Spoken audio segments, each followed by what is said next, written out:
അയ്യോ, ഒന്നും കാണാൻ പറ്റുന്നില്ലല്ലോ. നമ്മൾ എവിടെയാണ്?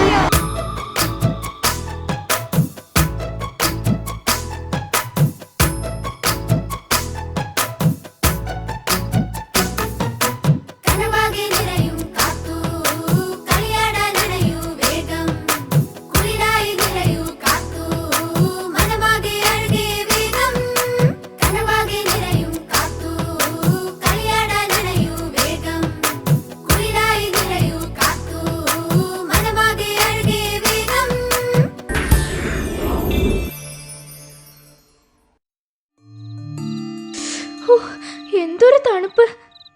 ഇനി എൻ്റെ ചങ്ങാതിമാരെ കാണണമെങ്കിൽ നേരം വെളുക്കണം. ഉറങ്ങിയാലോ?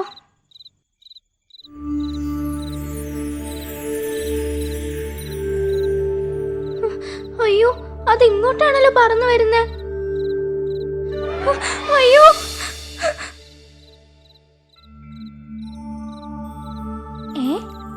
അപ്പോ അത് തീക്കട്ടയല്ലേ? ഇതൊരു ജീവിയാണല്ലോ. ഇങ്ങനെയുണ്ടോ ജീവികൾ? തീക്കട്ടയ്ക്ക് ജീവൻ വെച്ച പോലെയുണ്ട്. നീ ആരാ? പേടിക്കണ്ട കേട്ടോ, ഞാൻ നിന്റെ ചങ്ങാതിയാ. അവൻ ചങ്ങാത്തം കൂടുവാ. ഞാനൊരു മിന്നാമിനിങ്ങ. ഓഹോ, ഞാൻ നിന്നെ കാണുന്നത് ആദ്യമായിട്ടാ. ഞാനും. നിന്റെ പുറത്തെന്താ, തീയാണോ?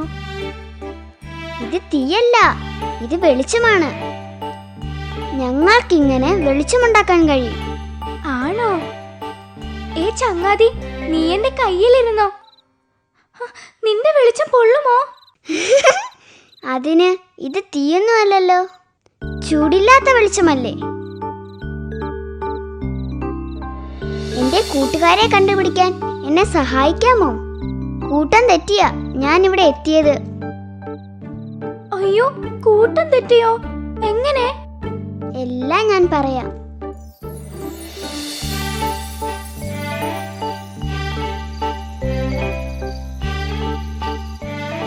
കുഞ്ഞുമിന്നി, നീ വരുന്നോ ഞങ്ങളുടെ കൂടെ? നമുക്കേ കുറച്ചു ദൂരം പറഞ്ഞിട്ട് വരാം, വാ. അമ്മേ, ഞാനും അവരോടൊപ്പം പോട്ടെ. അയ്യോ, വേണ്ട വേണ്ട, ദൂരെ പോയാലേ വഴി തെറ്റും. അമ്മേ, എനിക്ക് അവരുടെ കൂടെ പോണം. എന്റെ മോനെ, വലിയ പ്രകാശത്തിന്റെ മുന്നിൽ പെട്ടാൽ നിനക്ക് മറ്റുള്ളവരെ കാണാൻ കഴിയില്ല. നിനക്ക് വഴി തെറ്റും കുഞ്ഞേ.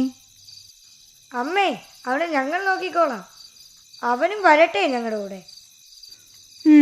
ശരി, പെട്ടെന്ന് എത്തണം. ഞാൻ ഇപ്പൊ ഇങ്ങെത്തും.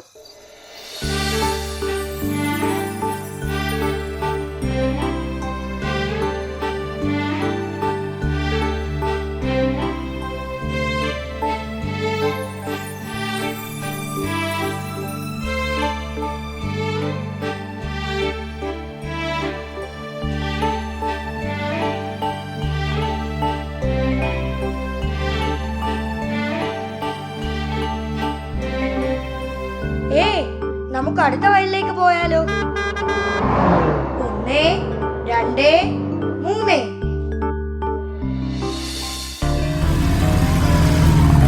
അയ്യോ അയ്യോ, ഒന്നും കാണാൻ പറ്റുന്നില്ലല്ലോ. നമ്മൾ എവിടെയാണ്? അയ്യോ, രക്ഷിക്കണേ. എന്റെ കൂട്ടുകാരെ ഒന്നും ഞാൻ പിന്നെ കണ്ടില്ല. അവരൊക്കെ വഴിതെറ്റി എങ്ങോട്ടോ പറന്നു കാണും. ഞാൻ പറന്ന് ഇവിടെ എത്തി. വിഷമിക്കേണ്ട ചങ്ങാതി, ഞാൻ നിന്നെ വയലിലേക്ക് കൊണ്ടുപോകാം. നിന്നെ അന്വേഷിച്ച് നിന്റെ അച്ഛനും അമ്മയും അവിടെ വരാതിരിക്കില്ല. അവിടെ എത്താൻ ഇനി ഒത്തിരി ദൂരം പറക്കണോ? എന്റെ പുറത്ത് കയറിക്കോളൂ, ഞാൻ നിന്നെ അവിടെ കൊണ്ടാക്കാം.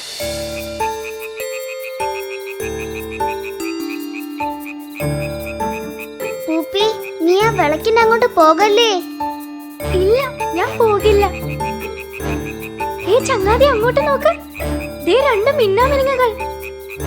ശരിയാണ്, മിന്നുന്നത് കണ്ടിട്ട് ഞങ്ങളുടെ കൂട്ടത്തിലുള്ള ആരോ ആണെന്ന് തോന്നുന്നു. അയ്യോ, എന്റെ അച്ഛൻ, എന്റെ അമ്മ. അയ്യോ, എന്റെ മോനെ. ഇതാണ് എന്റെ ചങ്ങാതി പൂപ്പി. പൂപ്പിയാണ് എന്നെ രക്ഷിച്ചത്. പൂപ്പി വളരെ നന്ദിയുണ്ട്. അനുസരണക്കേട് കാട്ടിയതിന് ഈ ശിക്ഷ. ഇനി എൻ്റെ അമ്മ പറയണതൊക്കെ ഞാൻ അനുസരിച്ചോളാം. പൂപ്പി, ഞാൻ പോട്ടെ. ആ ശരി, നമുക്ക് ഇനിയും കാണാം. പൂപ്പി, ഇനിയും നമുക്ക് കാണാം. ഇനിയും കാണാം പൂപ്പി.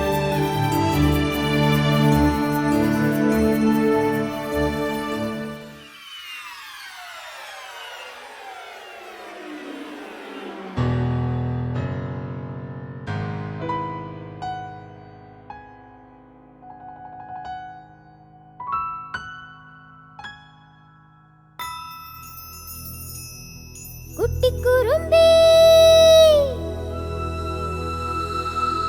കുഞ്ഞിക്കുറുമ്പി.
അസമിലെ ഒരു ഗ്രാമത്തിൽ പാവപ്പെട്ട ഒരു കർഷകൻ താമസിച്ചിരുന്നു.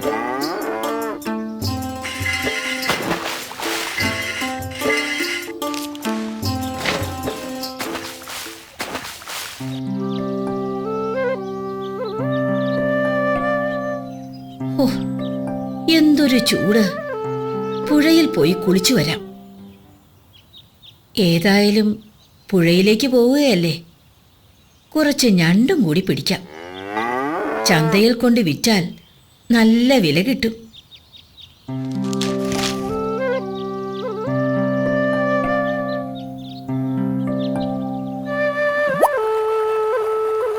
നിറയെ വെള്ളം. ഏതായാലും ആദ്യം ഞണ്ട് പിടിക്കാം, പിന്നീടാവാം കുളി.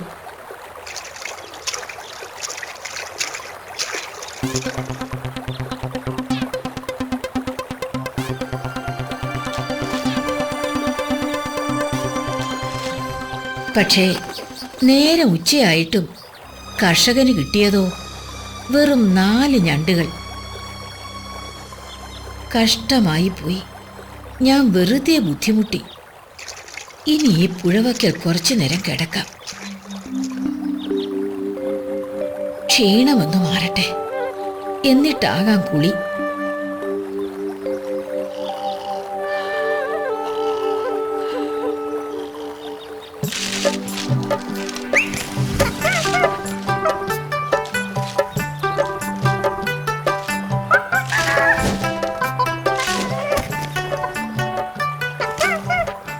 ഇയാള് ഞണ്ട് പിടിക്കാൻ വന്നതാവും. പാവം, ഉറങ്ങിപ്പോയി. ഏതായാലും കൂടയിലെ ഞണ്ടുകളൊക്കെ രക്ഷപ്പെടും. നമുക്ക് ഇയാളെ സഹായിച്ചാലോ? ഈ കൂട നിറച്ചും ഞണ്ട് പിടിച്ചു കൊടുക്കാം. ശരി.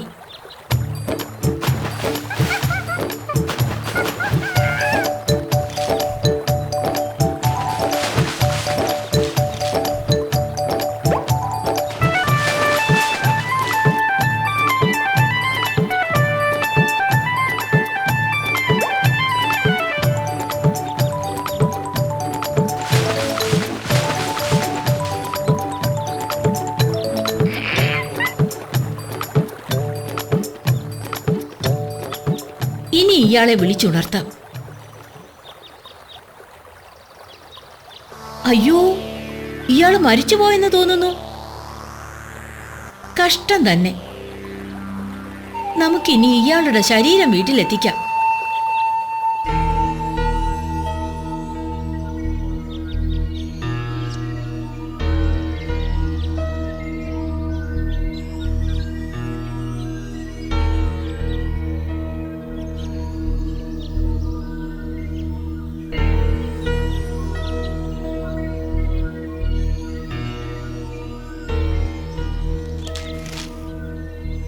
ഇനി നമുക്ക് പോകാം. ഗ്രാമീണര് വന്ന് ഇയാളെ കൊണ്ടുപോയിക്കോളൂ.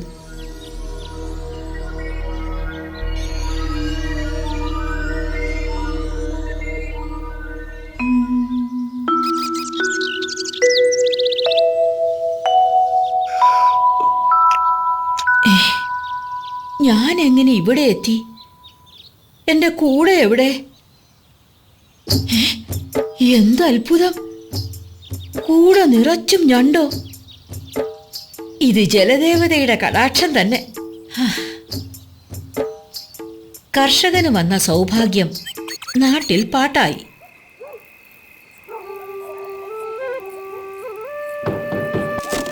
സന്ധ്യയായപ്പോൾ അത്യാഗ്രഹിയായ മറ്റൊരു നാട്ടുകാരൻ അയാളെ കാണാനെത്തി. വരണം ചങ്ങാതി, എന്തുണ്ട് വിശേഷം?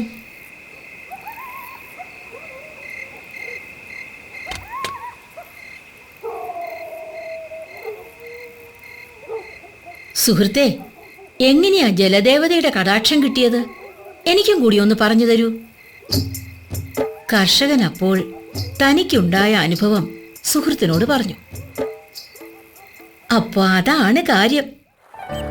പിറ്റേ ദിവസം അയാൾ കൂടയുമായി വന്ന് പുഴവക്കിലെ മരത്തണലിൽ കിടപ്പായി. കുറച്ചു കഴിഞ്ഞപ്പോൾ കുരങ്ങന്മാർ വന്നു. അവർ കൂട നിറച്ചും ഞണ്ട് പിടിച്ചു.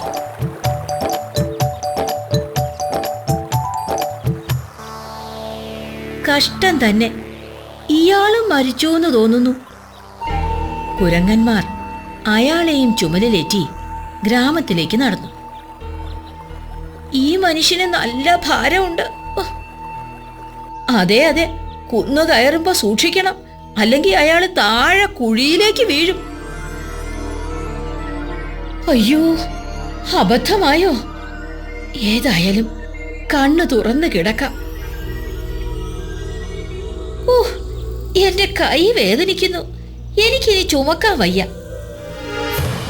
അയ്യോ, എന്റെ കാൽ വഴുതുന്നത് പോലെ. ചതിച്ചോ?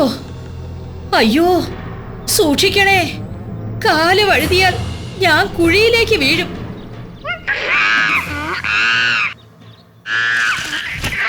അയ്യോ,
ഇതൊരു ശല്യമായല്ലോ.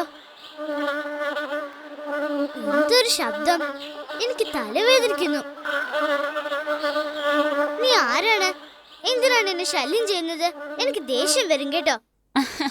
എന്നെ അറിയില്ലെന്നോ? ഞാനൊരു തേനീച്ചയാണ്. ഈച്ച ഞാൻ കണ്ടിട്ടുണ്ട്, പക്ഷേ തേനീച്ചയെ കേൾക്കുന്നതും കാണുന്നതും ആദ്യമായിട്ടാ. ഞങ്ങളെപ്പോലത്തെ തേനീച്ചകളാണ് തേനുണ്ടാക്കുന്നത്. തേനോ? അതെന്താണ്? വാ, കാട്ടിത്തരാം.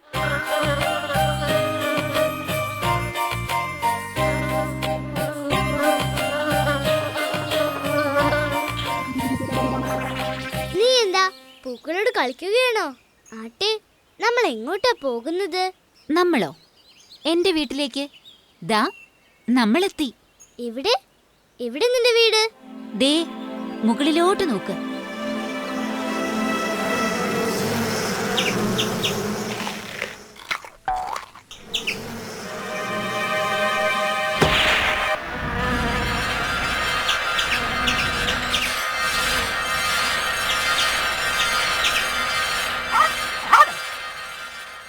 പേടിക്കണ്ട ചങ്ങാതി, ഒരു കായ വീണതാണ്. അതിനാണ് ഇത്രയും ബഹളം. ഹോ, ഇപ്പൊ സമാധാനമായി. എന്നാൽ ഞാൻ ഈ മരച്ചോട്ടിലിരിക്കാം. ഹായ്, നല്ല കാറ്റ്, എത്ര നല്ല സ്ഥലം. ഹോ,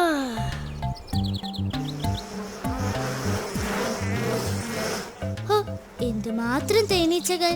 നിങ്ങൾ എന്താണ് ഇവിടെ ചെയ്യുന്നത്? ഞങ്ങൾ പൂക്കളിൽ നിന്നും പൂന്തേൻ ശേഖരിച്ച് കൂട്ടിൽ കൊണ്ടുവയ്ക്കും. അത് ശരി. അപ്പോൾ തേൻ ശേഖരിക്കാനാണല്ലേ നീ നേരത്തെ പൂവിൽ പോയിരുന്നത്? അതെ, ഞാൻ എല്ലാം പറഞ്ഞു തരാം.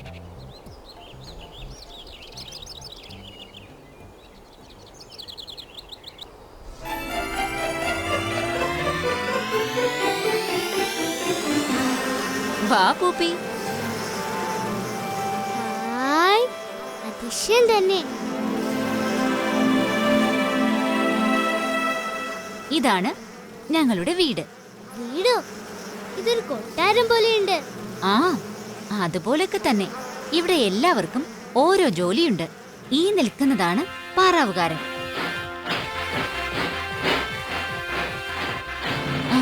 ദാ, ആ പോകുന്നത് ജോലിക്കാരാണ്. അപ്പോ നിങ്ങൾ ഒത്തിരി പേരുണ്ടല്ലേ? ആ, അതെ, ഒത്തിരി പേർ. റാണി, പിന്നെ ആൺ തേനീച്ചകൾ, പിന്നെ ഞങ്ങൾ ജോലിക്കാർ. പെൺ തേനീച്ചകളാണ് ജോലിക്കാരാവുന്നത്. വാ, എല്ലാവരെയും കാണിച്ചു തരാം.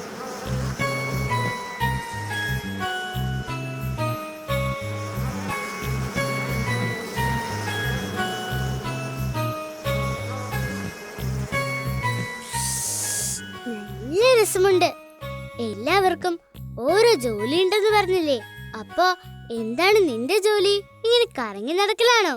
ഏയ്, എന്നെപ്പോലത്തെ തേനീച്ചകളാണ് പൂവിൽ നിന്നും തേൻ ശേഖരിക്കുന്നത്. പിന്നെ കൂടുണ്ടാക്കൽ, കൂട് വൃത്തിയാക്കൽ, തേനുണ്ടാക്കൽ, പിന്നെ ചിലപ്പോഴൊക്കെ പട്ടാളക്കാരന്റെ ജോലിയും. ആണോ? എന്തുമാത്രം ജോലിക്കാർ. ദേ നോക്കൂ, ഒരു തേനീച്ച തേൻ കൊണ്ടുവന്ന അറകളിൽ വെക്കുന്നത് കണ്ടോ? ഇനി ആ അറകൾക്ക് മുകളിൽ അങ്ങനെ ചിറകുകൾ കൊണ്ട് വീശും. അപ്പോൾ പൂന്തേനിലെ വെള്ളമെല്ലാം പോയി തേനായി മാറും. കൊള്ളാം കൊള്ളാം, അത്ഭുതം തന്നെ.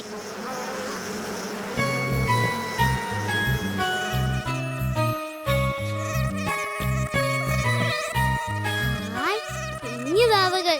അതെ, അവ 2 ദിവസം മുമ്പ് വിരിഞ്ഞതാണ്.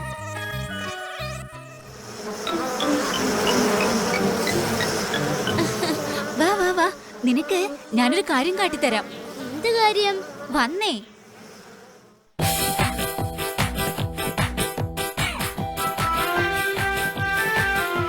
അയ്യോ, ഇതെന്താ നൃത്തമാണല്ലോ. നിങ്ങൾക്കിവിടെ പാട്ടും കൂത്തും എല്ലാം ഉണ്ടല്ലോ. അയ്യോ, ഇത് പാട്ടും കൂത്തൊന്നുമല്ല.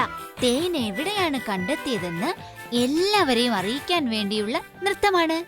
അതിശയം തന്നെ നിങ്ങളുടെ വീട്ടിലെ കാര്യങ്ങൾ.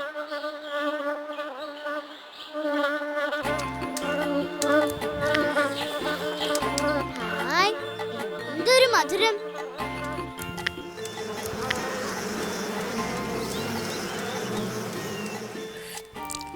തേനിന് ഇത്രയും മധുരമുണ്ടെന്ന് എനിക്കറിയില്ലായിരുന്നു.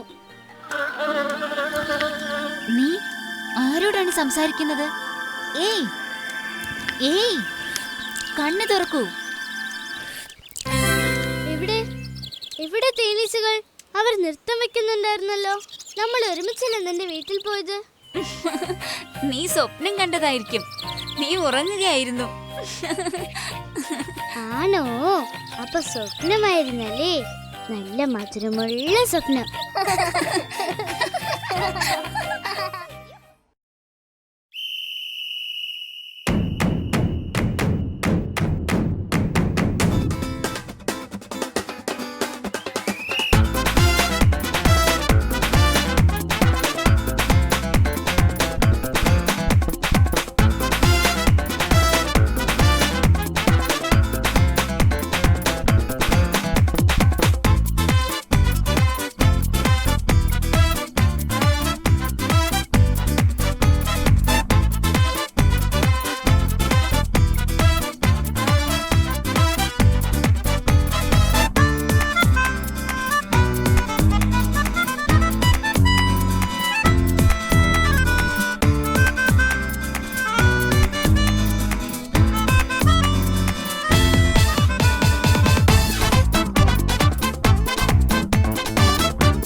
പാടത്തു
ഒരു ദിവസം വിക്രമൻ സിംഹം വിശന്നു വലഞ്ഞ് കാട്ടിലൂടെ നടക്കുകയായിരുന്നു. നടന്ന് നടന്ന് ക്ഷീണിച്ച വിക്രമൻ അവശനായി ഒരു മരത്തണലിലിരുന്നു.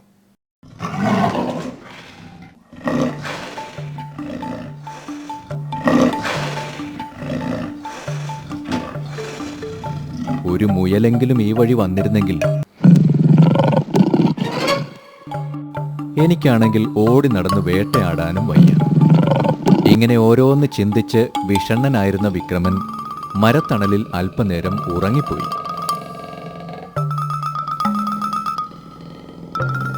തും! ഒരു പാറ വന്ന് വീഴുന്ന ശബ്ദം കേട്ട് വിക്രമൻ ഞെട്ടി ഉണർന്ന് ശബ്ദം കേട്ട ദിക്കിലേക്ക് നോക്കി. അതാ അവിടെ ഒരു ഗുഹ. വിക്രമൻ ഗുഹയുടെ അടുത്തേക്ക് ചെന്ന് അതിനു ചുറ്റും തിരഞ്ഞു. മണ്ണിൽ ചില കാൽപ്പാടുകളും കണ്ടു. ഏതായാലും ഒരു മൃഗം അവിടെ താമസിക്കുന്നുണ്ടെന്ന് അവൻ തീർച്ചപ്പെടുത്തി. അവൻ ഇറങ്ങി വരുന്നതുവരെ കാത്തിരിക്കാം. വിക്രമൻ ചെടികൾക്കിടയിൽ മൃഗം വരുന്നതും കാത്ത് ഒളിച്ചിരുന്നു.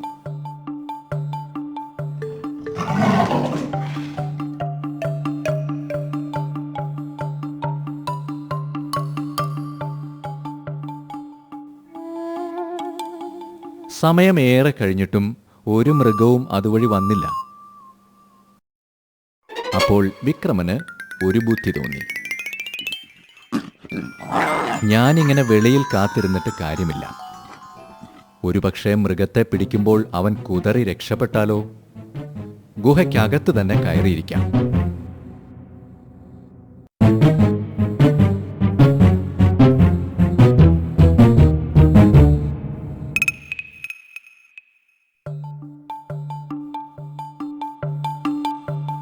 കുറച്ചു കഴിഞ്ഞപ്പോൾ ഗുഹയിൽ താമസിക്കുന്ന കുറുക്കച്ചൻ അവിടെ എത്തി.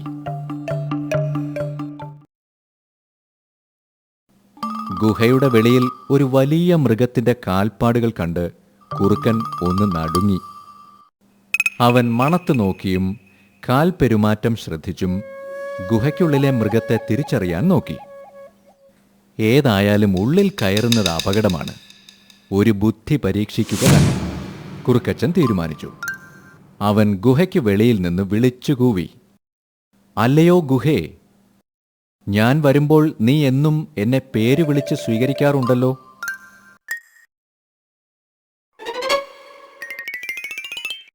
ഞാൻ വന്നത് നീ കണ്ടില്ലേ?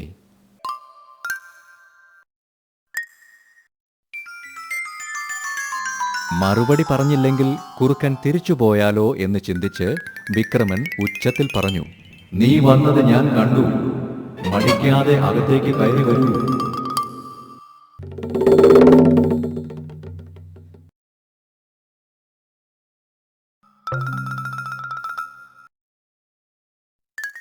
അതിനുള്ളിൽ സിംഹമാണെന്ന് ശബ്ദത്തിൽ നിന്നും അവൻ തീർച്ചപ്പെടുത്തി. കുറുക്കച്ചൻ ജീവനും കൊണ്ട് ഓടി രക്ഷപ്പെട്ടു.